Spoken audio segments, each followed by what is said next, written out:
Magnificio.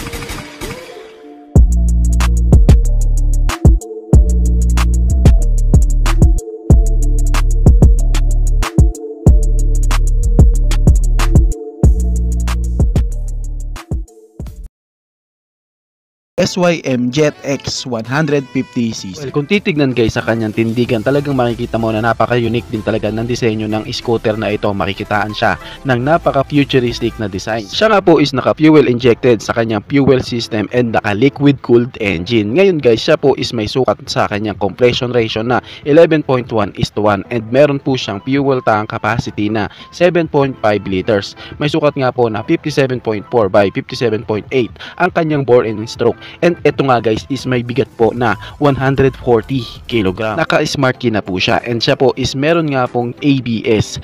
Ito nga po guys ang isa sa maganda sa scooter na ito dahil mafe-feel mo talaga ang safety sa kanya. Full LED na nga po ang kanyang mga ilaw at sa kanyang panel gauge, naka full digital panel gauge na rin siya guys at mayroon nga po siyang sukat na 780mm sa kanyang seat height, CVT gearbox at ito pa ang maganda sa kanya guys kasi siya nga po is may gas consumption na 42 km per liter. Meron na din po siyang built-in na windshield pero ito guys is hindi nga po adjustable. Ngayon guys, pag-usapan naman natin ang kanyang sukat ng mga gulong. Sa unahan nga may sukat nga po siya ng 100 by 90 by 14 and meron namang sukat sa likuran na 110 by 80 by 14. Same na nga po sila guys na naka-tubeless at pagdating naman sa kanyang ground clearance may sukat nga po ito na 107mm and 1350mm sa kanyang wheelbase. Pagdating naman guys sa kanyang mga suspension, sa unahan nga is naka-telescopic fork at sa likuran naman is naka-dual shock absorber naman. Napaka-unique nga po ng disenyo ng kanyang wide handlebar. Mas wide para mas madaling i-maneuver lalo na sa mga traffic situation. Tapos samahan mo pa sa body posture ng rider na napaka-relax. Kaya dito talaga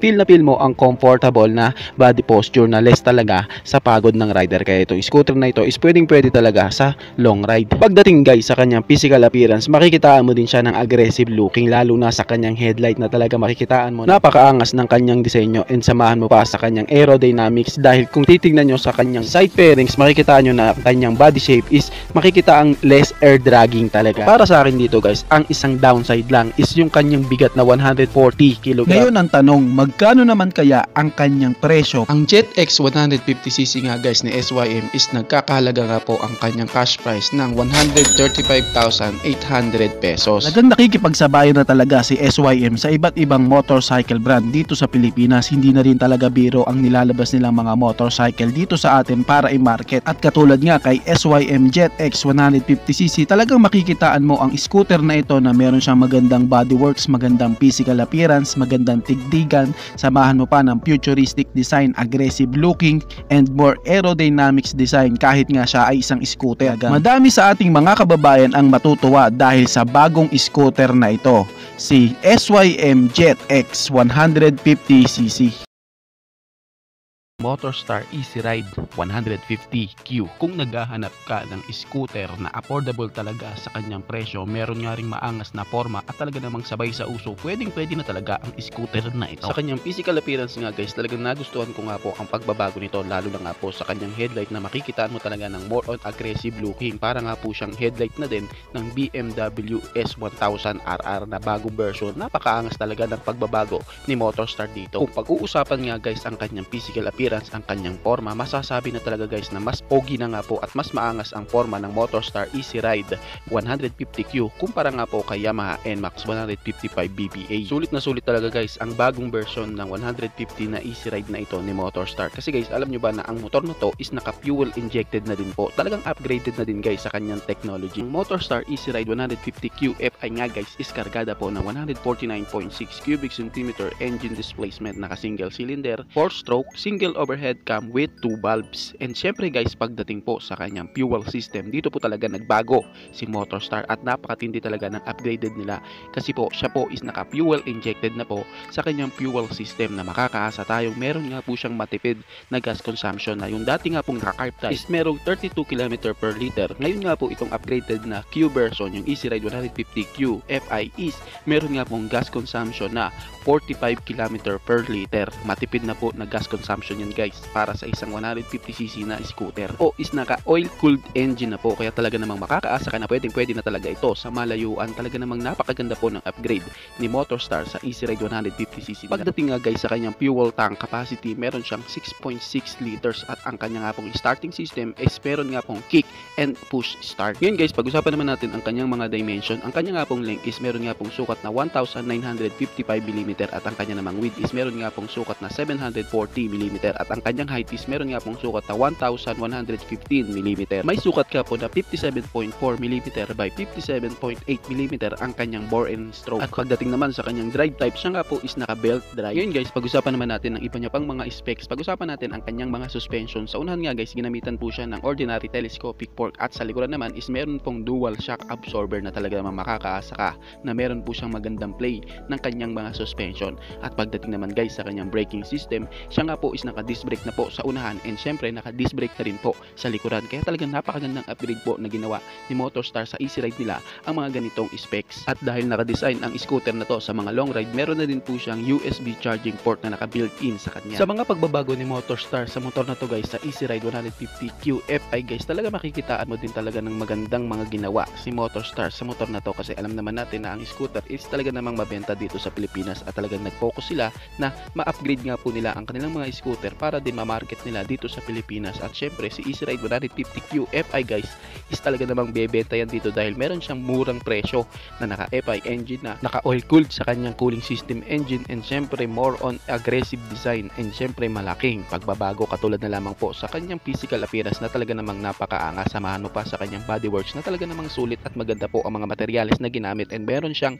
body posture na makakaasa kang relax at pwede talaga ipang long ride ang scooter na ito. Ngayon ang tanong, magkano naman kaya ang kanyang presyo? Ang presyo nga po ng scooter na ito na Easy Ride 150 QFI is nagkakahalaga ng 75,000 pesos. Sulit na sulit talaga guys ang pagbabago ni Motorstar dito. Samahan mo pa sa sulit din na presyo na hindi din ganun kataas ang pagbabago. Kaya talaga namang isa po ang scooter na to na talagang sulit bilhin na 150cc scooter, si Motorstar Easy Ride 150 QFI.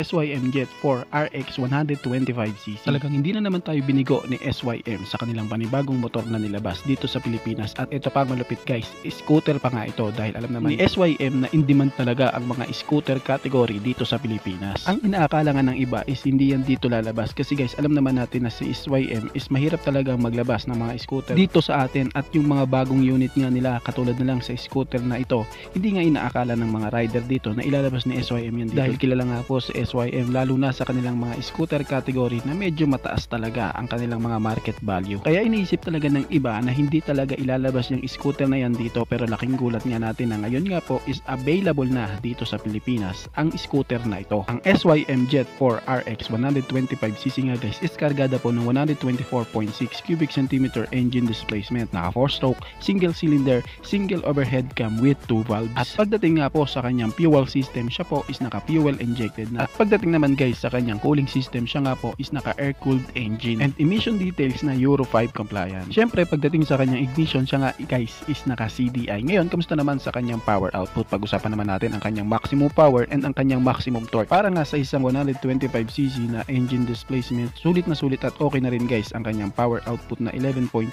HP. Kahit nga po guys siya is naka single overhead cam with 2 valves and meron nga siyang maximum torque na 10.3 Nm of torque. Kaya okay na okay at hindi ka na rin talaga mabibitin sa 125cc na scooter na ito. Ngayon, pag-usapan naman natin ang kanyang mga suspension. Sa unahan nga guys is ginamitan siya ng telescopic fork at sa likuran naman is naka dual shock absorber naman ang kanyang suspension. Ngayon, pag-usapan naman natin ang sukat ng kanyang mga gulong. Sa unahan may sukat niya ito na 110 by 70 by 12 at sa likuran naman is may sukat na 120 by 70 by 12. Ngayon guys, pag-usapan naman natin ang kanyang braking system. Sa unahan nga guys is ginamitan siya ng single disc brake at sa likuran naman is meron nga pong expanding brake, drum brake. At ito pa ang malupit sa kanya guys, wala man po siyang ABS o anti-lock braking system, meron naman po siyang CBS o combined braking system. Paano yon? Halimbawa guys, nag-brake ka sa unahan, kusa na nga rin pong magpipreno ang likuran niya, kaya po siya tinawag na combined braking system. Kaya makakaasa ka na meron itong malakas na stopping power. May sukat nga po na 130mm o 5.1 inches ang kanyang diameter and wheels na 5 spokes aluminum. Ngayon pagdating naman guys sa kanyang mga dimension, pag-usapan pag-usapan naman natin, meron nga siyang height na 1040mm o 40.9 inches and meron siyang length na 1900mm or 74.8 inches and meron siyang width na 665mm o 26.2 inches and merong sukat na wheelbase na 1330mm or 52.4 inches and meron siyang fuel tank capacity na 6.2 liters at meron siyang dry weight guys na 113 kg. Meron nga siya guys na color variant na pwede mong pagpilian. 5 color nga po guys ang pwede mong pagpilian. Kulay red, black, gray, orange and white. At pagdating guys sa kanyang starter, siya po is naka-electric only and ang kanyang instrumental is LCD instrumental. At ang lahat nga po guys ng kanyang ilaw is naka-LED na po. Mapa headlight, signal light and tail light. Gustong gusto ko talaga guys yung disenyo ng kanyang naked handlebar na pinapakita talaga ng scooter na ito na meron talaga siyang relax and comfortability na body posture. Kaya okay na okay talaga ang scooter na para pang daily commuter, service, pwede din guys pang long ride and syempre kung isa kang delivery rider, pwede din guys na ito ang iyong gamitin pang deliver kasi meron din talaga tong relax na body posture and syempre 125cc kaya makakaasa kang meron siyang matipid na gas consumption lalo na siya po is naka fuel injected na pagdating sa kanyang fuel system. Ang presyo nga po ng scooter na ito guys is nagkakahalaga ng 78,800 pesos. Kaya talagang isa na naman pong unique, maganda, maporma at kakaiba na scooter ang inilabas ni SYM dito sa Pilipinas na talaga namang kinatuwa ng ating mga mamamayan lalo na ang mga fans ng SYM brand, si SYM Jet 4 RX 125cc.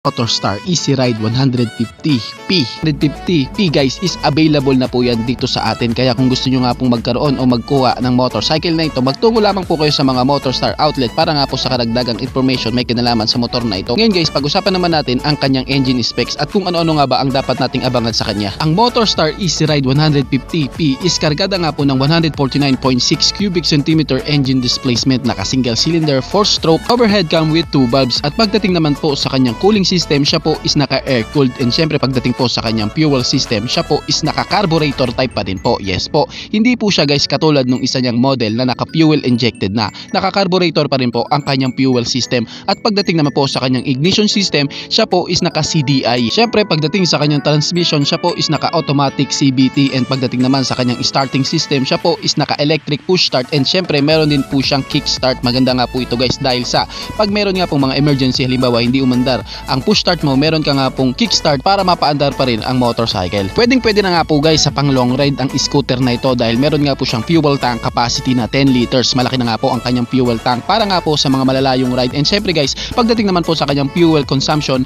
naglalaro nga po ang kanyang fuel consumption sa 30 to 35 km per liter dahil nga guys ang kanyang fuel system is naka carburetor type kaya po ganyan ang kanyang fuel consumption. Ngayon guys, pag-usapan naman natin ang braking system, isang features na mahalaga nga po sa isang motorcycle. Pagdating nga po sa kanyang front brake guys, ito nga po is naka disc brake na and sa kanyang likuran naman is naka disc brake na rin po. Same na nga po sila na naka disc brake. Wala po siyang features guys na ABS o kahit man na CBS, pero para sa isang 149.6 cubic centimeter engine displacement na isang scooter, malakas na po ang stopping power na yan dahil sa naka same disc brake na nga po ang kanyang braking system. Ngayon guys, pag-usapan naman natin ang sukat ng kanyang mga gulong. Sa unahan nga, meron nga po itong sukat na 100 by 80 by 14 at sa likuran naman guys is meron pong sukat na 120 by 80 by 14 and ito nga po guys is same na po na naka tubeless na. Pagdating nga po guys sa kanyang power performance, wala nga pong binanggit dito pero alam naman natin guys na halos same lang po ang engine nito sa iba pa pong mga easy ride na model ni Motorstar kaya hindi na rin po nailalayo doon ang kanyang power output. Syempre guys, sumasabay na din po ang scooter na ito sa iba pa pong mga scooter brand kasi po lahat nga po ng kanyang ilaw is naka LED light system na po and meron po siyang comfortable na seat design.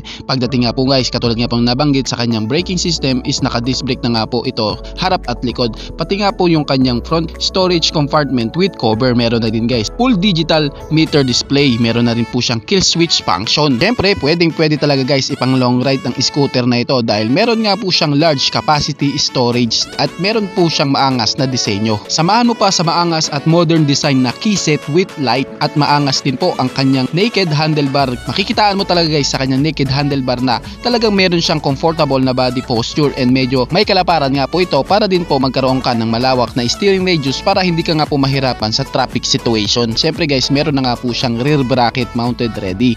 Talagang pag binili nyo po ito, meron na po siyang kasamang ganun. Napakaangas at napakaganda nga po ng stylish passenger footrest foot peg. Samahan mo pa guys sa kanya nga po built-in na USB charging port. Kaya pwede talaga ipang long ride ang scooter na ito. At dahil sa available na nga po ang scooter na ito, ang Motorstar Easy Ride 150p dito sa Pilipinas, pag-usapan naman natin guys at alamin natin ang kanyang presyo. Magkano nga ba ito at abot kaya ba talaga ang kanyang presyo? Ang Motorstar Easy Ride 150p guys is nagkakahalaga nga po ng 71,000 pesos. Okay na din talaga po ang brand na Motorstar dito sa Pilipinas. Talagang nakikipagsabayan na din po sila sa mga ibang brand at talaga namang pong sulit din po ang mga inilalabas nila ng mga motor, lalo na nga po sa mga scooter category nila. Isa nga pong patunay dito ang ating napag-usapan na scooter, si Motorstar Easy Ride 150p.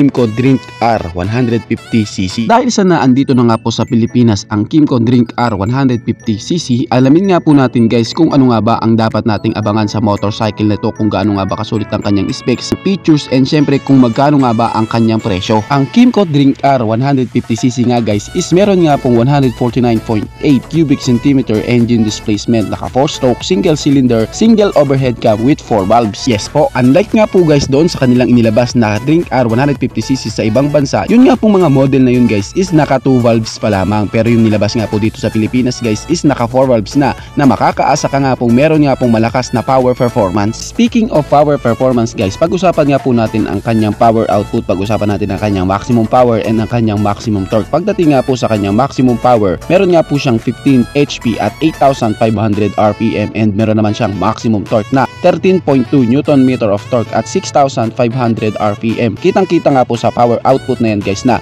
didikit na rin po ang kanyang power performance sa iba nga pong mga 150cc na scooter ng ibang motorcycle brand. Eto pa guys ang isa sa malupit sa motorcycle na ito, dahil doon nga po sa ibang bansa ang nilabas nga po nila na Drink R 150cc guys is naka air cooled lamang, pero dito nga sa Pilipinas guys ang inilabas nila is naka liquid cooled engine. Isa nga guys sa nakikita kong downside sa motorcycle na ito, yung kanya nga pong bigat na meron nga pong bigat na 148 kg. Para nga po sa isang 150cc na scooter, mabigat na nga po ang 148 kg. Well, makikita din naman natin guys na siguro sa kanyang chassis frame is mga solidong bakal din talaga ang ginamit dito. Pagdating nga po guys sa kanyang fuel tank capacity, meron nga po itong 10.7 liters. And ito pa ang sulit sa kanya guys, kasi kahit nga po naka 4 valves ang kanyang makina, meron nga po siyang gas consumption na makakaasa kang matipid na meron nga pong kumukonsumo na 40 km per liter. Ang ganyan nga pong gas consumption guys is matipid na po para sa isang 150cc na scooter, kaya pwede din po talaga ipang long ride ang Drink R 150cc ni Kymco. Pagdating nga po sa kanyang bore and stroke, meron nga po siyang 59mm by 54.5mm and ang kanya nga pong compression ratio is may sukat nga po na 11.3:1. Pagdating naman guys sa kanyang mga ilaw, siya nga po guys is naka full LED na, sa kanya nga pong maangas din na DRL lights and aggressive looking na headlight. Samahan mo pa po sa futuristic design na kanyang taillight. Syempre pagdating naman po sa kanyang panel gauge,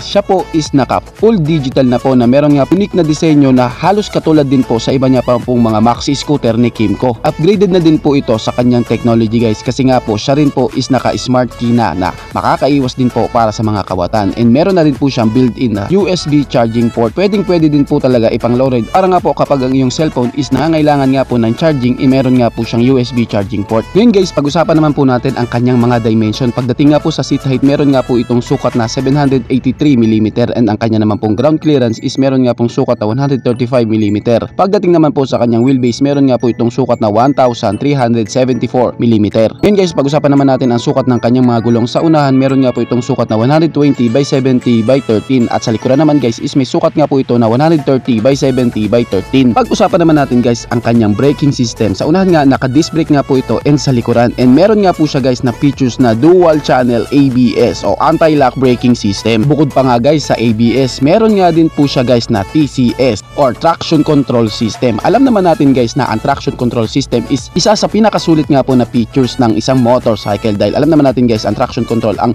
tumutulong nga po para nga po mapanatiling same nga po ang ikot ng parehas mong gulong. para nga po makaiwas sa pagkatumba, pagka-skid and pagka-disgrasya ng rider. And ang traction control guys ang makakatulong nga po para safe nga po ang biyahe. Ngayon guys, pag-usapan naman po natin ang kanyang mga suspension. Pagdating nga po sa unahang suspension, siya nga po guys is naka-telescopic fork na maganda nga pong ginamit na material sa kanyang suspension. At sa likuran naman po is meron nga pong dual shock absorber na suspension. At dahil sa available na nga po ang Kymco Drink R 150cc ni Kymco, pag-usapan naman po natin ang kanyang presyo. Ang kanyang SRP nga guys is nagkakahalaga ng 152,900 pesos. Kaya talaga naman pong napakasulit din talaga ng brand na Kymco Motorcycle. Bago nga po matapos ang taong 2023 is nagpasabog pa sila ng isang bagong unit na motorcycle. Ito nga pong si Kymco Drink R 150cc. Sa tingin ko guys is dito ko na lamang po tatapusin ang ating vlog. I hope na nag-enjoy kayo sa aking hinandang video para sa inyo. Pinasisigla ko din kayo guys na subscribe ang aking YouTube channel. I-click mo na din ang notification bell para maging updated kayo sa mga susunod na i-upload ko. So dito ko na lamang po tatapusin. Maraming salamat po. Ichi boy.